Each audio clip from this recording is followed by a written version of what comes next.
Good morning, students. Today we will do our fifth chapter, quality. जैसा कि आप इसको सुनकर ही इसके नाम से ही पता कर लगा सकते हैं कि क्वालिटी के बारे में बात की जाएगी इसके अंदर।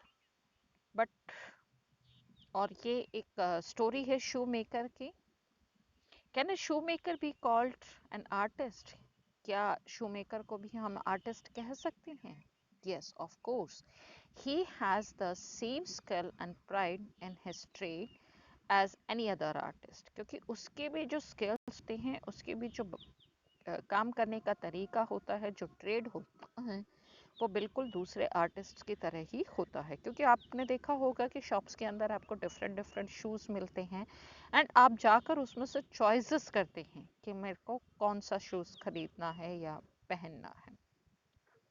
So, and the same respect for it too, Mr. Gessler, a German shoemaker settled in London. एक उसी की रेस्पेक्ट में, आर्टिस्ट की रेस्पेक्ट में मिस्टर गैसलर की ये स्टोरी है, जो एक जर्मन के शूमेकर थे और लंदन में सेटल्ड हो गए थे। इज़ अ परफेक्ट आर्टिस्ट, और वो अपने इस हुनर में बहुत माहिर थे, बहुत अच्छे एक कलाकार थे। Read this story to see how he devotes his life to his heart. कि अब इस स्टोरी के ज़रिए हम पढ़ेंगे कि किस तरह से उन्होंने अपनी लाइफ जो थी वो अपने आर्ट के लिए डिवोट कर दी, समर्पित कर दी। Come to the story. Quality. I knew him from the days of my extreme youth because he made my father's boots. He lived with his elder brother in his shop, which was in a small by street in a fashionable part of London. अब writer यहाँ पे कहता है, लेखक कहता है कि मैं उन्हें काफ़ी बहुत बचपन से जानता हूँ, एक्सट्रीम यूथ से, क्योंकि वो पहले मेरे फादर के बूट्स बनाते थे। अब बूट्स जो एंकल से ऊपर के होते हैं उनको हम बूट्स कहते हैं, तो वो उसके फादर के बूट्स बनाते थे। ही lived with his elder brother, वो अपने एल्डर ब्रदर के साथ वहाँ पर, बड़े भाई के साथ शॉप के वहाँ में रहते थे। और स्मॉल स्ट्रीट के अंदर उनकी शॉप थी, जो एक फैशनेबल पॉश एरिया था लंदन का।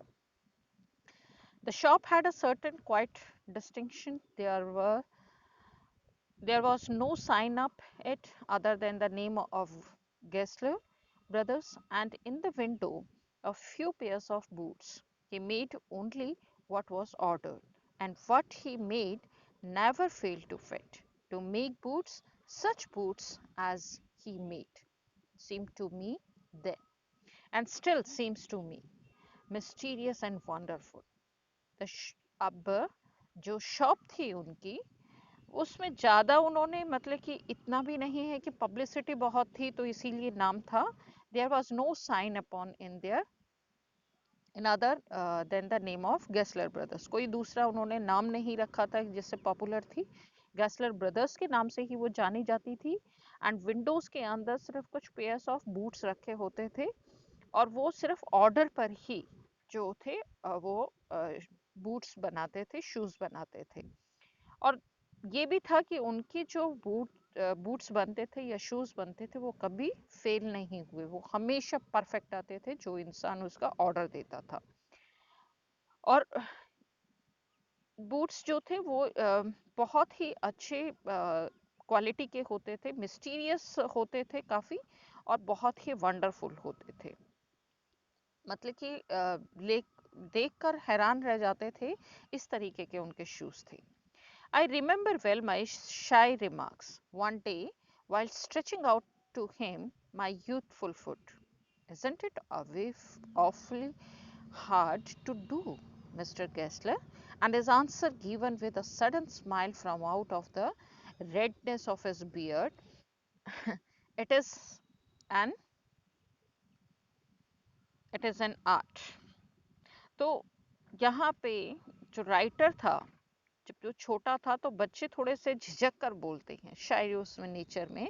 तो वो पूछता है उससे, जब उसके बूट्स बने थे यूथफुल में, कि क्या ये तुम्हारे लिए मुश्किल काम नहीं है मिस्टर गैसलर? तो मिस्टर गैसलर ने भी एक स्माइल देते हुए, सडन स्माइल देते हुए, अपनी रेडनेस ऑफ द बियर्ड, क्योंकि वहाँ के बाल जो हैं वो थोड़े से रेडिश कलर के होते हैं, तो उस बियर्ड में उन्होंने कहा कि it is an art. It was not possible to go to him very often. His boots listed terribly, having something. It was not possible to go to him very often. His boots lasted terribly, having something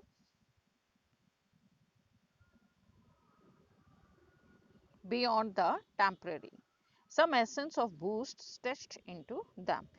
अब उनके पास उनके shoes की जो quality थी, हमेशा उनके पास जाने की ज़रूरत नहीं पड़ती थी, क्योंकि बूट्स की क्वालिटी ही इतनी अच्छी थी कि हमें उसके लिए बार बार मतलब कि शॉप पर घूमने की ज़रूरत ही नहीं पड़ती थी. One went in, not as into most shops, but restfully as one enters a church, and sitting on the single wooden chair waited. A guttural sound guttural, and the tip tap of his slippers beating the narrow wooden stairs, and he would stand before one without coat, a little band in leather apron with sleeves turned back, blinking as if awakened from some dreams of boots. अब जो writer है वो कहता है कि जब उनके shop पे जाते हैं तो इनटू मोस्ट शॉप्स बट रेस्टफुली, तो बहुत ही मतलब कि वहाँ पे सुकून सा वो होता है, ऐसा लगता है जैसे हम चर्च के अंदर जा रहे हैं. और सिटिंग के लिए वहाँ पे एक सिंगल वुडन चेयर है, जिस पर बैठकर वो साइज वगैरह लेते हैं. और उसमें उधर एक अजीब सा ना साउंड आता है, हार्श टाइप का साउंड आता है. एंड टिप टैप, जब आप जाओगे तो वो टिप टैप की आवाज़, उसके जो स्लीपर्स की बीटिंग है वुडन स्टेयर्स के ऊपर, वो सुनाई देती है. And he would stand before one without coat, और वो हमारे सामने खड़े होते हैं विदाउट कोट और लिटिल बैंड, थोड़े से वो झुके हुए हैं, और लेदर का एप्रन उन्होंने पहना हुआ है. स्लीव्स जो हैं वो थोड़ी सी उन्होंने अपनी फोल्ड की हुई हैं, और वो ब्लिंकिंग इस तरीके से करते हैं जैसे कि हमने उनको बूट्स के ड्रीम से जगा दिया है. And I would say, how do you do Mr Gessler, could you make me a pair of Russian leather boots. एक दिन जब राइटर गए थे तो उन्होंने ये सारा उनकी शॉप का नज़ारा बताया. तो जैसे ही वो सामने आते हैं तो वो एकदम से राइटर उनसे कहता है, लेखक कहता है कि आप कैसे हैं मिस्टर कैसलस, और क्या मेरे लिए एक रशियन लेदर बूट्स आप रेडी कर देंगे. So without a word he would leave me, retiring whence he came, or into the other portion of the shop, and I would continue to rest in the wooden chair, inhaling the incense of his trade.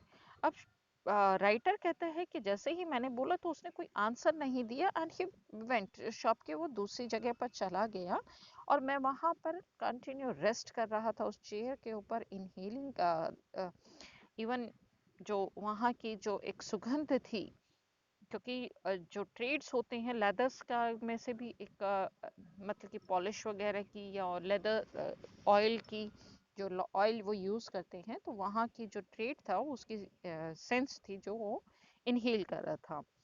Soon he would come back, और वो आते हैं फिर एकदम से, and holding in his hand a piece of gold brown leather, और उन्होंने अपने हाथ के अंदर एक गोल्ड ब्राउन लेदर लिया हुआ था. With eyes fixed on it he would remark, what a beautiful piece.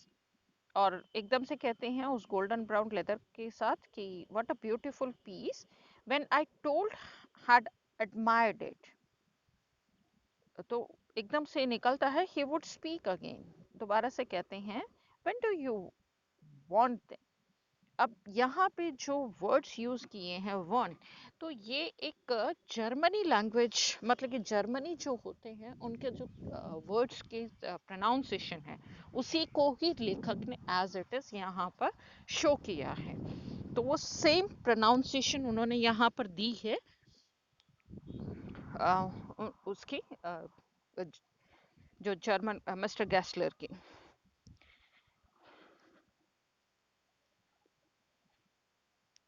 And I would answer, तो मैंने आंसर किया, ओह, as soon as you can कन्विंसली, मतलब कि जैसे भी तुम्हें पॉसिबल हो, जैसे भी मतलब कि तुम्हें कन्वीनियंट हो, तुम उससे उससे मुझे मतलब कि जितना जल्दी हो सके तुम मुझे बनाकर दे सकते हो। And he would say tomorrow fortnight, तो एकदम से कहते हैं कि क्या मैं कल मतलब कि शाम के टाइम पर क्या मैं तुम्हें दे सकता हूँ। एंड और it he, if he were his elder brother, I will ask my brother। और वो फिर कहते हैं कि मैं एक बार अपने एल्डर ब्रदर से भी बात कर लेता हूँ इसके लिए। देन आई वुड मर्मर, तो राइटर जो है मतलब कि जब भी हम किसी को थैंक्स बोलते हैं तो वो एक पोलाइटनेस होती है, तो मतलब कि बहुत ही सॉफ्टली वे में बोलना, तो मम्मा कहते हैं thank you, good morning. Mr Gessler भी कहते हैं good morning. He would reply, reply करते हैं, still looking at the letter in his hand, and as I moved to the door, I would hear the tip tap of his slippers going up the stairs to his dream of boots। जैसे ही writer वहां से मुड़ते हैं बाहर जाने के लिए दरवाजे की तरफ, कि उनको फिर से वो साउंड आता है टिप टैप उनकी मतलब कि स्लीपर्स का, और ऐसा वो कहते हैं कि मुझे महसूस होता है कि वो दोबारा से अपने जो बूट्स का ड्रीम है उसमें वापस जा रहे हैं। तो इस तरीके से यहाँ पर राइटर ने उनको एक्सप्लेन किया है। Come to the next page.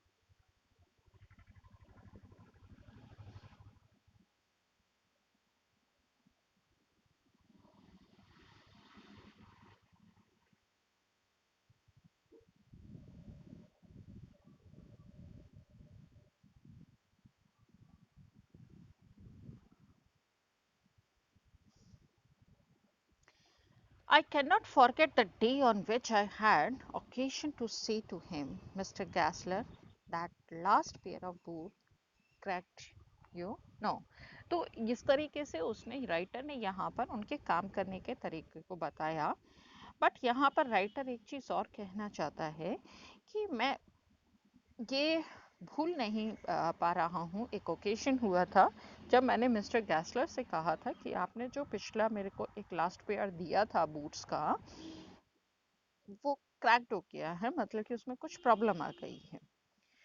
And he looked at me for a time without replying. तो वो थोड़ी देर के लिए, मतलब कि जैसे एक शॉक होकर देखते हैं ना कि उस बात पर बिलीव ना करना, तो विदाउट रिप्लाइंग वो मेरी तरफ इस तरीके से देख रहे थे as if expecting me to withdraw और क्वालिफाई द स्टेटमेंट। मतलब कि एक शॉक्ड उससे देखना, और एक्सपेक्ट कर रहे थे कि या तो मैं अपने वर्ड्स वापस ले लूं या मैं अपने स्टेटमेंट में थोड़ा सा चेंज लेकर आऊं। देन से, और फिर वो कहते हैं it should not have cracked, कि वो क्रैक्ड नहीं हुए। It did I'm afraid. You got them wet before they found themselves. तो वो कहता है कि वो क्रैक नहीं हुए. You got them wet before they found themselves. वो तुम्हें या तो तुमने मतलब कि उनका केयर नहीं किया या तुमने उनको गीला कर दिया, इस तरीके से है. अदरवाइज उसके अंदर कोई प्रॉब्लम नहीं. I don't think so. तो राइटर कहता है कि मुझे तो ऐसा नहीं लगता. At that he lowered his eyes as if hunting for memory of those boots, and I felt sorry. I had mentioned that grave thing. That send them back. I will look at them. तो जैसे ही writer कहता है कि ऐसा तो मुझे कुछ याद नहीं आ रहा कि भाई मैंने केयर ना की हो या उनको भिगा दिया हो या ऐसे ही छोड़ दिया हो. तो वो एकदम से कहता है, अपनी आंखें नीचे करके अपनी मेमोरीज में थोड़ा सा सॉरी फील करके, और कहता है कि ठीक है, आप मुझे वापस दे दीजिएगा, मैं देख कर बताता हूँ फिर आपको. सम बूट्स, ही कंटिन्यूड स्लोली, और धीरे से कहता है, आर बैड फ्रॉम बर्थ. कुछ बूट्स जो होते हैं वो बाय बर्थ ही थोड़े से खराब होते हैं. I will see them. If I can do nothing with them, I take them off your bill. और अगर मैं उनका कुछ कर नहीं सका तो मैं तुम्हारा बिल जो है वो रिटर्न कर दूंगा. मतलब कि जो पैसे तुमने उसके दिए थे, पे किए थे, मैं उनको रिटर्न कर दूंगा. बिकॉज यहाँ पर देखो, आर्टिस्ट जो है, अगर उसकी आर्ट के अंदर आप थोड़ा सा भी उसको आप बुरा बता दोगे तो आर्टिस्ट को बहुत पिंच होती है, क्योंकि वो दिल से की हुई चीज़ें होती हैं. तो वो उसका पैसा भी नहीं लेना चाहेंगे और वो बर्दाश्त भी नहीं कर पाएंगे. तो इसीलिए वो यहाँ पर कहता है, मेरे पास ले आना, या तो मैं उनको ठीक कर दूंगा, या फिर अगर मुझसे ठीक नहीं हुए तो मैं आपके पैसे जो है वो मैं रिटर्न कर दूंगा आपको. Once only I went absent mindedly into his shop in a pair of boots bought in an emergency at some large firm. He took my order without showing me any leather, and I could feel his eyes penetrating the inferior covering of my foot. At last, he said, "Those are not my boots." तो एक बार की बात है, I went absent minded. मैं मतलब कि बिना सोचे समझे उसकी शॉप में, मतलब कि जल्दी में कहते हैं कि काम किसी और जाओ, लेकिन कहीं और चले जाते हैं हम कि चलो ये काम भी कर चलें. तो इसी तरीके से मैं गया, किसी और काम से था, लेकिन मैं उनकी शॉप में भी चला गया क्योंकि मुझे इमरजेंसी में कुछ बूट्स चाहिए थे. तो उन्होंने किसी और फर्म के बूट्स डाले हुए थे. तो जैसे ही वो उनकी शॉप में गए तो उन्होंने उनको कोई लेदर नहीं दिखाया, और उनकी जो आंखें थी वो जो थी उसके पैरों की तरफ ही थी, राइटर के पैरों की तरफ. और वो अपने आप को रोक ही नहीं पाई ये कहने के लिए कि ये मेरे बूट्स नहीं हैं, मतलब कि तुमने जो पहना हुआ है वो मेरे बूट्स नहीं हैं. The tone was not one of anger, nor of sorrow, nor even of contempt, but there was in it something quiet that froze the blood. अब जो टोन उनकी थी कि those are not my boots, अब उसमें एक anger भी नहीं था, एक जलन भी नहीं थी, एक गुस्सा भी नहीं था, एक मतलब कि कंप्लेंट भी नहीं थी, लेकिन उस आवाज के अंदर एक ठहराव था. ब्लड जो फ्रीज हो जाता है यहाँ पर, मतलब कि एक ठहराव था. He put his hand down and pressed a finger on the place where the left boot was not quite comfortable. और उन्होंने अपना हाथ जो था वो नीचे किया और प्रेस्ड किया एक फिंगर को on the place where the left boot was not quite comfortable, जहाँ से जो बूट था वो कंफर्टेबल नहीं था. It hurts you there.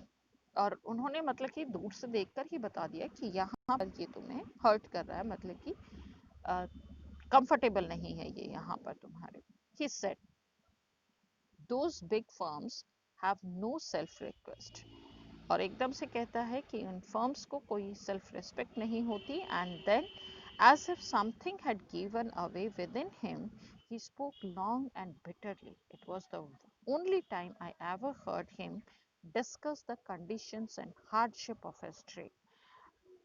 और जैसे कहते हैं ना कि अपने हुनर के ऊपर थोड़ा सा उनको चोट पहुंची कि इन फर्म से आप लोग ये शूज़ खरीद तो हो, लेकिन उसने वहाँ पर थोड़ा सा अपना गुस्सा जाहिर किया, अपनी थोड़ी कड़वाहट निकाली और कहा, डिस्कस किया कि इनकी कंडीशंस जो होती है, हार्डशिप है, वो ट्रेड्स के अंदर आपको नहीं मिलेगी जो मेंटेन करने की है.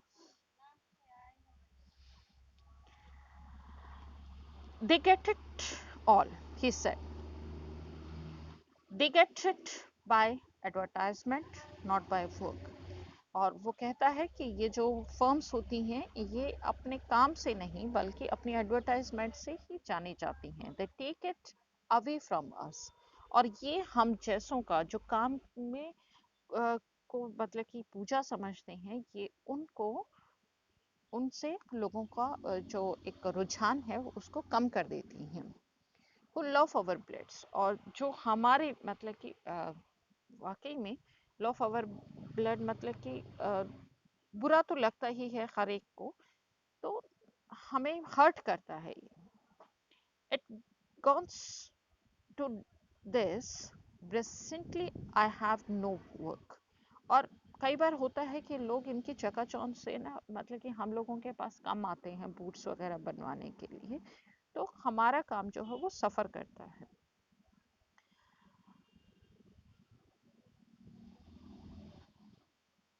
Every year it gets less, you will see. And looking at his lined face, I saw things I had never noticed before.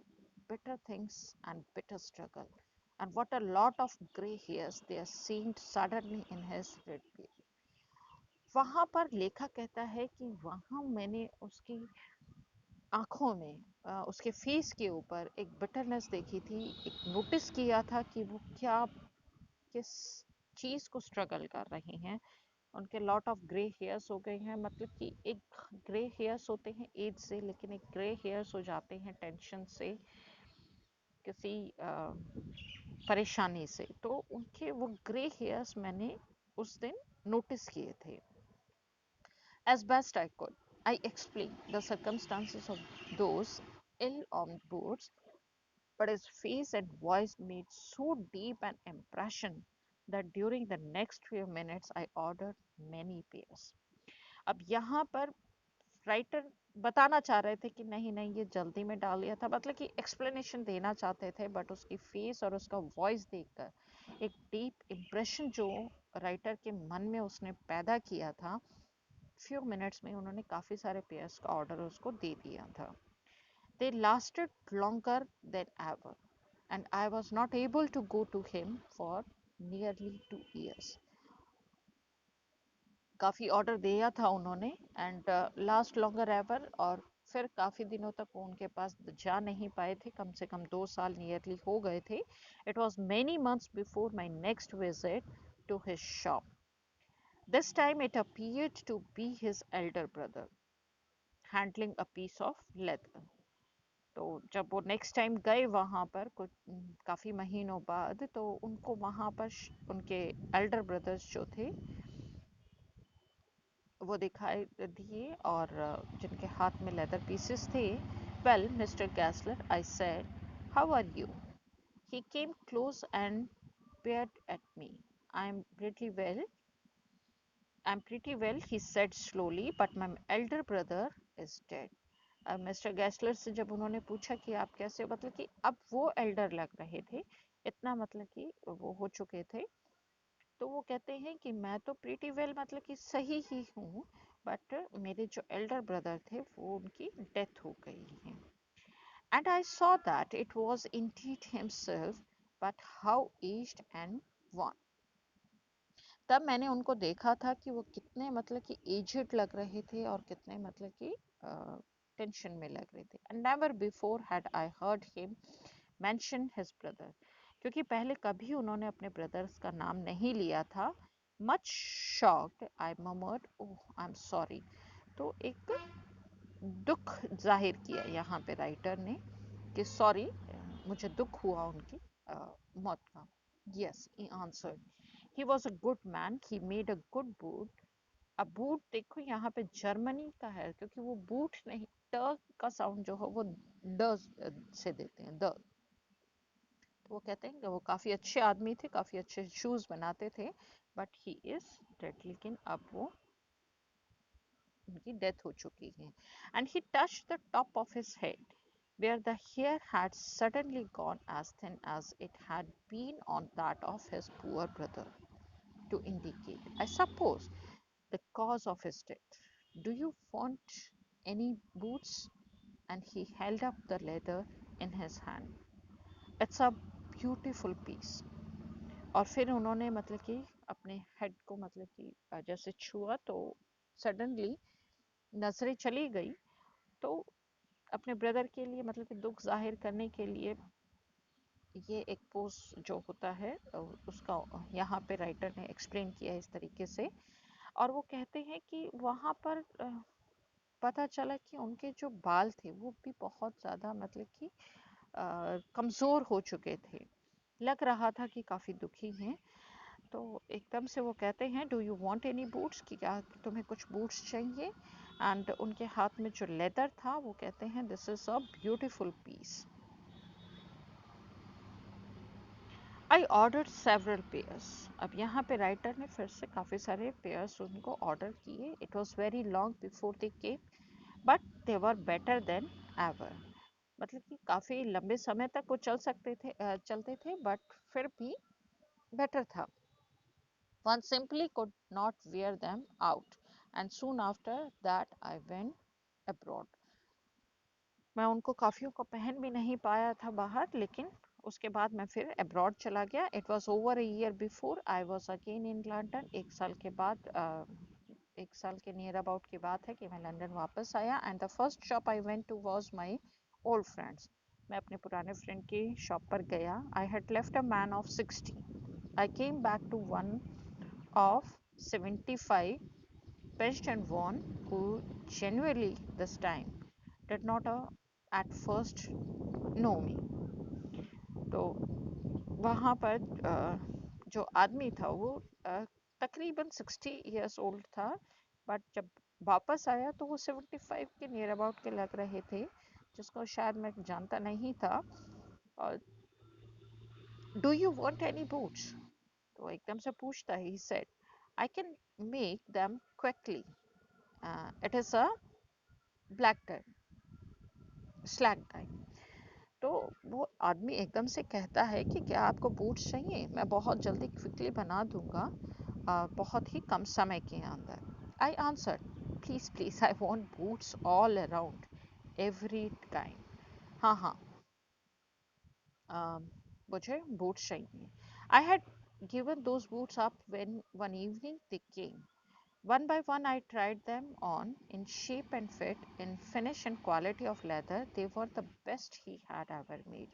और वो बहुत अच्छे थे. I flew downstairs, wrote a check and posted it at once with my own hand. और मैंने एक जो check था वो रेडी किया और सोचा कि इसको मैं अपने हाथों से ही पोस्ट करूँगा. अ वीक लेटर, एक हफ्ते के बाद, पासिंग द लिटिल स्ट्रीट, उस छोटी स्ट्रीट से जब मैं पास कर रहा था, I thought I would go in and tell him how splendidly the new boot fitted. कि मैं जाकर एक बार उनको बता दूं कि उनके जो बूट्स बनाए थे वो कितने मतलब कि एकदम से परफेक्टली फिट मेरे को आए. But when I came to where his shop had been, his name was gone. लेकिन जैसे ही मैं वहाँ पर पहुँचा, उनका उसका नाम जो था वो वहाँ से जा चुका था, मतलब कि नहीं था. I went in very much disturb. और जब मैंने देखा तो मैं बहुत डिस्टर्ब हुआ. In the shop there was a young man with an English fish.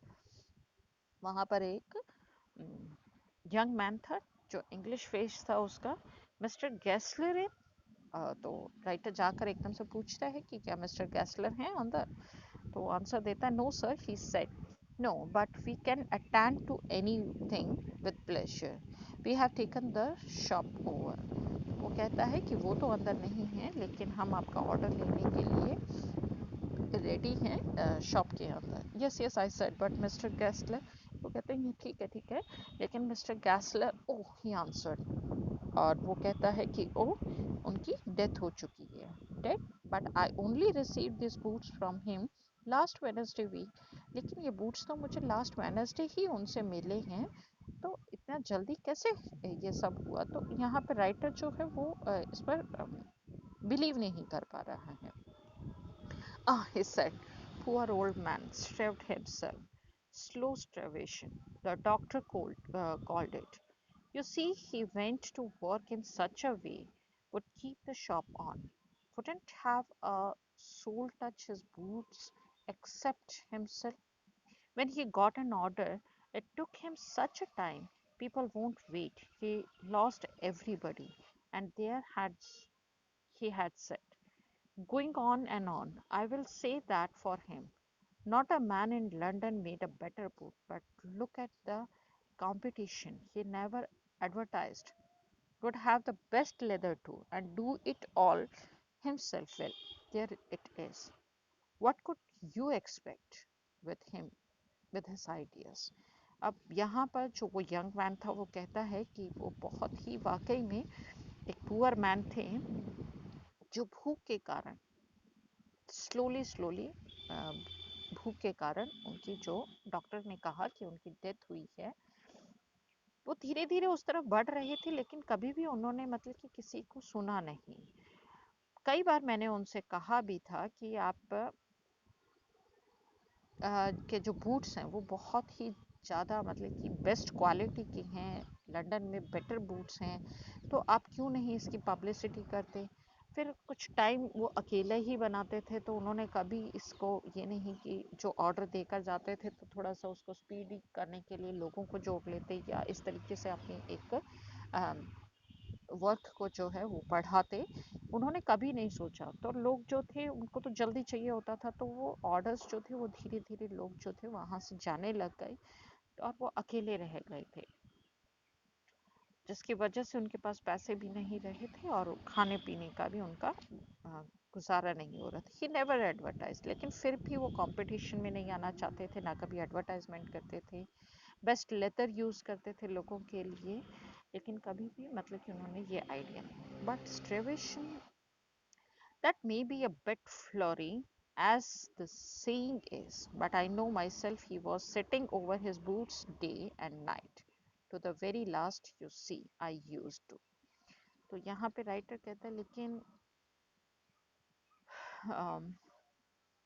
मैंने तो काफ़ी सारे बूट्स उनसे बनवाए, कभी इतना मतलब कि वो थे, लेकिन कभी उन्होंने कहा नहीं, never gave himself time to eat. और शूज़ का ऑर्डर आता था तो वो कभी भी मतलब कि अपने भोजन को भी टाइम नहीं देते थे, वो बस जैसे ही ऑर्डर आया शूज़ बनाने में लग गए। Never had a Penney in the house, उनके घर में कभी कोई पैसा भी नहीं रहा। All went in rent and leather, सारा पैसा उनका या तो रेंट में चला जाता था या फिर लेदर खरीदने में चला जाता था। How he lived so long I don't know, लेकिन वो इतना लंबा कैसे जिए ये भी नहीं समझ में आता। He regularly let his fire go out. He was a character but he made good books.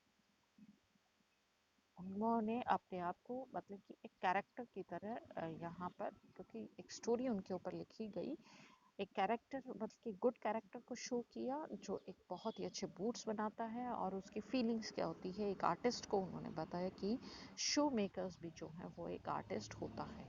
Yes I said he made good boots. तो यहाँ पे राइटर भी कहता है कि हाँ, मैं भी कहता हूँ कि वो जो बूट्स बनाते थे वो बहुत ही अच्छे होते थे। So this is the story written by John Galsworthy, simplified and abridged. एक शू मेकर की उन्होंने कहानी एक कलाकार उनको बताकर उनकी जो कला है उसको यहाँ पे प्रदर्शित किया। I hope you love the story very much, and please after listening give me the comments in the comment box. Thank you.